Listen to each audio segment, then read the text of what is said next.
Уважаеми зрители, вчера пратих емотиконка Патладжан на моята дъртата. Тя много се зарадва и ми върна обратно съобщение: искаш да лудуваме, готова съм. А аз я скасах обратно: нема, подсвещам те, че е есен вече да почваш летеницата. Както казваше диджей Дамян, дърта, ама се озърта.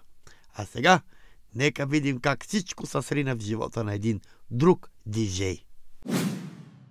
Мартен, ако не си изпълниш служебните задължения, ще те уволня като готвач.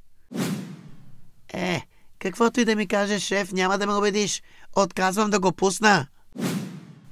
Мартен, напускам те завинаги. Цялата се усмъртях, лепна от пот и имам повече кир по тялото си от индийски гуру.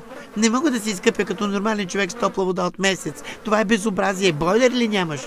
Имам, ама отказвам да го пусна. Какъв е проблема, Мартен? Докторе, малко ми е неудобно, ама вече 2 дена седя на тоалетната чиния и не мога. Да не би да си се запекал с някаква суха храна? Не съм, просто отказвам да го пусна.